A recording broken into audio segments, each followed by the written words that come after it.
Hello నేను Sesha Rao. America పరిస్థితి అయిపోయింది. కారణం ఏంటంటే ప్రస్తుతం షట్ డౌన్లో ఉంది. అక్కడ ట్రక్ డ్రైవర్లందరినీ తీసేస్తున్నారు.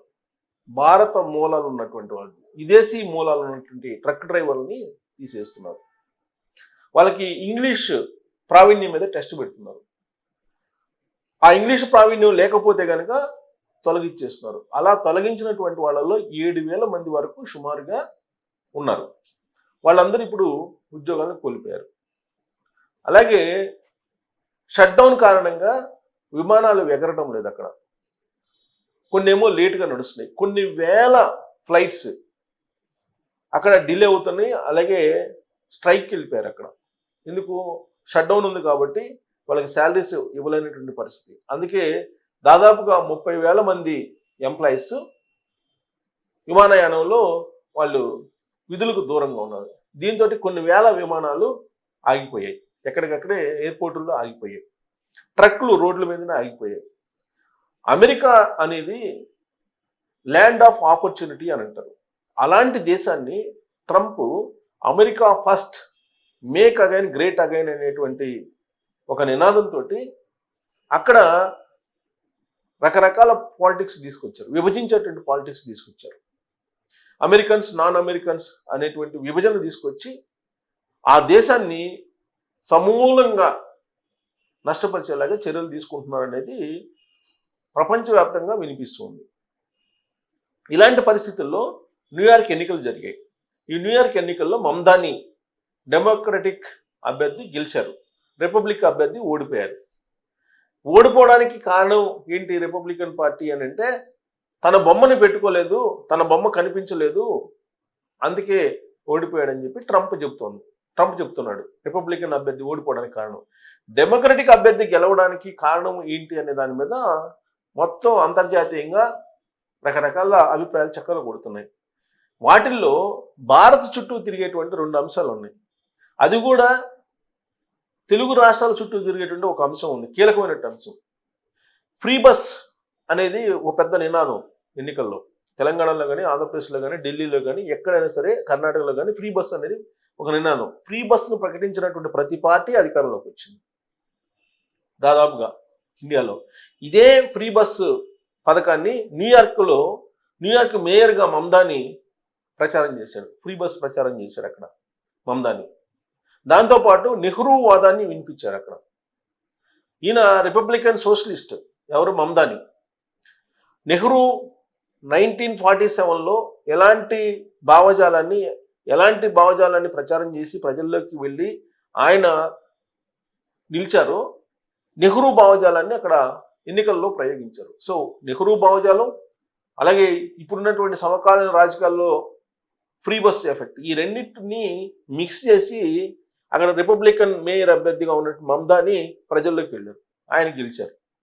ఇది ట్రంప్ మీద గెలిచినటువంటి ఒక పెద్ద విజయంగా అమెరికా భావిస్తుంది. అమెరికా ప్రజలు, పౌర సమాజం కూడా భావిస్తుంది. అమెరికా అధ్యక్షుడు అయిన తర్వాత ఇంత స్వల్ప కాలంలో అత్యంత తక్కువగా ప్రజాదరణ ఉన్న అధ్యక్షుడిగా పడిపోవటం ట్రంప్ మాత్రమే అని చెప్పి అమెరికా సర్వేల్లో తేలుతుంది. ఆయన గ్రాఫ్ పడిపోతుంది నానాటికి. ప్రపంచవ్యాప్తంగా కూడా ఆయన గ్రాఫ్ పడిపోతుంది. దేశీయంగా కూడా ఆయన గ్రాఫ్ పడిపోతుంది. ఇలాంటి సమయంలో డెమోక్రటిక్ అభ్యర్థి న్యూయార్క్ మేయర్గా మమ్దాని గెలవడం అనేది ట్రంప్ జీర్ణించుకోలేని పరిస్థితి.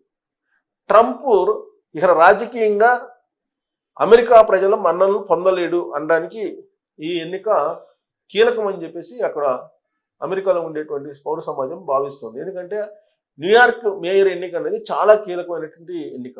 దాన్ని బేస్ చేసుకొని భవిష్యత్ రాజకీయాలు ఉంటాయనేటువంటి అభిప్రాయం ఉంటుంది. ఇప్పుడు డెమోక్రటిక్ అభ్యర్థి గెలిచాడు అక్కడ మమ్దాని. ఆయన ఉగాండాలో జన్మించాడు. భారత మూలాలు ఉన్నాయి. భారత మూలాల నుండి ఉగాండాలో జన్మించినటువంటి అమెరికాలో స్థిరపడినటువంటి మమ్దాని. సో కాబట్టి అమెరికా అనేది వివిధ దేశాలకు సంబంధించినటువంటి పౌరుల అడ్డా. అది భారతదేశం భిన్నత్వంలో ఏకత్వం అనేది ఎలా అంటారో అలాగే భిన్న దేశాల సంస్కృతిని, సాంప్రదాయాలు అమెరికాలో కనిపిస్తూ ఉంటాయి. అన్ని దేశాలకు సంబంధించినటువంటి వాళ్ళు అక్కడికి వెళ్తుంటారు ఆపర్చునిటీస్ కోసం. ల్యాండ్ ఆఫ్ ఆపర్చునిటీ అంటారు దాన్ని. అందుకే అక్కడికి వెళ్తుంటారు అందరూ. కానీ ట్రంప్ వచ్చిన తర్వాత దాన్ని విభజన వాదం కింద తీసుకొచ్చి అల్లకల్లోలం సృష్టిస్తున్నాడు అమెరికాలో. రీసెంట్గా కొన్ని నిర్ణయాలు తీసుకుంటే కనుక ఇమ్మిగ్రేషన్ పాలసీల మీద, అలాగే మరొక నిర్ణయం కూడా తీసుకోబోతున్నారు, అత్యంత కీలకమైన నిర్ణయం. ఆ నిర్ణయం తీసుకుంటే అమెరికాలో ఎవరు ఉండేటువంటి పరిస్థితి లేదు అనేది. ఏంటి అని అంటే అది ఎవరైతే విదేశస్తులు ఉంటారో, విదేశాల నుంచి వచ్చి అక్కడ పనిచేసేటువంటి వాళ్ళు ఉంటారో వాళ్ళ శాలరీ నుంచి 25% అమెరికా ప్రభుత్వానికి జమ చేయాలి అనేటువంటి ఒక అభిప్రాయం. అలాంటి బిల్ ఏదో ఒకటి తీసుకొస్తారని చెప్పేసి గత 2 రోజుల నుంచి చక్కలు కొడుతుంది. ఇప్పటికైతే లేదు అది.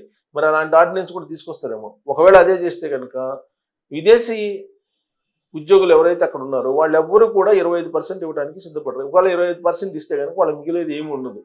ఎందుకంటే ఇప్పటికే వాళ్ళకు వస్తున్నటువంటి శాలరీలో ఉండటానికి తినడానికి సరిపోతున్నాయి. అక్కడ ద్రవ్యోల్బణం పెరిగింది, రేట్లు పెరిగాయి, రెంట్లు పెరిగినాయి, అన్నీ పెరిగాయి. కాబట్టి ఇలాంటి పరిస్థితుల్లో అక్కడ అసలు జీవనం సాగించడమే టఫ్ అనేటువంటి యాంగిల్లో వినిపిస్తుంది అక్కడ ఉన్నటువంటి పరిస్థితి. పైగా ఇంత కష్టపడి అక్కడ ఉంటే అక్కడ సెకండ్ గ్రేడ్ పౌరుల్లాగానో థర్డ్ గ్రేడ్ పౌరుల్లాగానో అక్కడ ఉండేటువంటి అమెరికన్లు విదేశస్తులను చూస్తున్నారు. ఇలాంటి సిచ్యువేషన్లో అమెరికా వెళ్ళడానికి ఇష్టపడినటువంటి వాళ్ళు పెరిగిపోయారు. ఇప్పుడు ట్రంప్ అక్కడ వాళ్ళని పంపిస్తూ ఉంటే అమెరికాకి వెళ్ళేటువంటి వాళ్ళ సంఖ్య కూడా తగ్గిపోతుంది. ఈవెన్ విద్యార్థులు కూడా అమెరికా యూనివర్సిటీకి వెళ్ళడానికి ధైర్యం చేయలేకపోతున్నారు, అక్కడికి వెళ్ళలేకపోతున్నారు, వేరే దేశాలకి వెళ్తున్నారు. కానీ అమెరికా వైపు మాత్రం చూడలేదు. ఇదన్నిటికీ కారణం ఎవరంటే అమెరికా అధ్యక్షుడు ట్రంప్ తీసుకున్నటువంటి అనాలోచిత నిర్ణయాలు. ఇప్పుడు అవే న్యూయార్క్ మేయర్ ఎన్నికల్లో రిపబ్లికన్ పార్టీని ఓడించేలా చేసేయనేది ఇప్పుడు డెమోక్రాట్స్ చెప్తున్నారు. మరోవైపు ఫ్రీ బస్ గెలిపించిందని చెప్తున్నారు. ఇంకొక వైపు నెహ్రూ భావజాలం, భారతీయ సంస్కృతి సాంప్రదాయాలు ఇవన్నీ కూడా ఆయన ప్రచారం చేసి గెలిచారు అనేది భారత భావజాలం, నెహ్రూ భావజాలాన్ని బాగా బలంగా తీసుకెళ్లి న్యూయార్క్లో గెలిచాడు మమ్దాని అనేది చెప్తూ ఉన్నారు. సో ఎట్టకేలకు ట్రంప్ యొక్క గ్రాఫ్ అయితే న్యూయార్క్ ఎన్నికతో పడిపోయింది. ఇదంతా ఒక ఎత్తు అయితే అసలు అమెరికాలో షట్డౌన్ ఎప్పుడు పోతుందో కూడా తెలియట్లా. అమెరికా షట్డౌన్ మీద ప్రపంచ దేశాల్లో ఉండేటువంటి ఆర్థిక వ్యవస్థలు కూడా ఆధారపడ్డాయి. ఈవెన్ బంగారం రేటు కూడా దాని మీద ఆధారపడింది, అమెరికా షట్డౌన్. దానికి తోడు ఇప్పుడు ట్రక్ డ్రైవర్స్ వాళ్ళు ఆల్మోస్ట్ ఇప్పుడు విధుల నుంచి దూరంగా జరుగుతున్నారు. ఎందుకంటే వాళ్ళ పర్మిట్లు, వాళ్ళ లైసెన్స్ రద్దు చేస్తున్నారు. కారణం ఏంటంటే పాకిస్తానీలు అలాగే భారతీయులు వీళ్ళు ఎక్కువ ఉన్నారు అక్కడ, చైనీయులు వీళ్ళు ఎక్కువ ఉన్నారు ట్రక్ డ్రైవర్స్గా. ట్రక్ డ్రైవర్స్ ఎక్కువగా ఆసియా దేశాల నుంచి, ప్రత్యేకించి భారతదేశం పాకిస్తాన్ నుంచి వెళ్ళినటువంటి వాళ్ళు అక్కడ ఎక్కువ కనిపిస్తున్నారు. ఇస్లామిక్ వాదాన్ని వినిపించే వాళ్ళు ఎక్కువ ఉన్నారని చెప్పి అంటున్నారు. సో ఇప్పుడు 7,000 మందిని తీసేశారు, రాబోయేటువంటి రోజుల్లో మరింత మందిని తీసేసిన అవకాశం ఉంది ట్రక్ డ్రైవర్లు అంటున్నారు. సాఫ్ట్వేర్ ఇంజనీర్ల కన్నా అక్కడ స్టెమ్ కోర్సులు చేసి చదివి అక్కడ ఉద్యోగం చేస్తున్నటువంటి వాళ్ళకన్నా హైయెస్ట్ శాలరీస్ ఎవరికి వస్తాయంటే ట్రక్ డ్రైవర్స్కి వస్తాయి అమెరికాలో. అందుకే ట్రక్ డ్రైవర్లుగా చాలామంది అక్కడ ఉంటారు.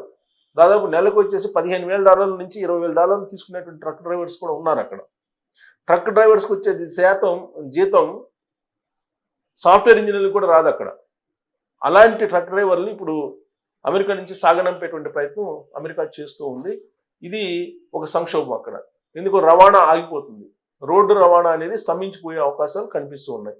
ఇప్పటికే పౌర విమానయాన శాఖ అక్కడ స్తంభించిపోయింది, అమెరికా పౌర విమానయాన శాఖ. ఎందుకంటే కొన్ని వేల మంది ఇప్పుడు ఉద్యోగాలకు దూరంగా ఉంటున్నారు, శాలరీస్ ఇవ్వలేని పరిస్థితి, షట్డౌన్ ఉంది కాబట్టి. మరోవైపు ఇలాంటి ఇల్లీగల్ ఇమిగ్రెంట్స్ అంటూ, లేదంటే లైసెన్స్ లేదని, ఇంగ్లీషు ఫ్లూయెంట్స్గా రాదని, లేదా ఇంగ్లీషు మాట్లాడిందని అర్థం చేసుకోలేకపోతున్నారని ట్రక్ డ్రైవర్లని తొలగిస్తున్నారు. సో కాబట్టి భూమి మీద ఆకాశం మీద ఇప్పుడు పట్టు కోల్పోతున్న పరిస్థితి అమెరికాలో కనిపిస్తూ ఉంది. దానికి తగ్గట్టు ఇప్పుడు మూలిగే నెక్క మీద తాటికా పడ్డట్టు మమ్దాని న్యూయార్క్ మేయర్గా గెలవడం అనేది ట్రంప్ పతనానికి కారణం కాబోతుంది అనేది చాలా మంది అంతర్జాతీయ విశ్లేషకులు, అంతర్జాతీయ మీడియా చెప్తున్నటువంటి క్రమంలో ఇక ట్రంప్ పని అయిపోయినట్టేనా అనే దాని మీద మీరు కామెంట్ చేయొచ్చు. Thank you.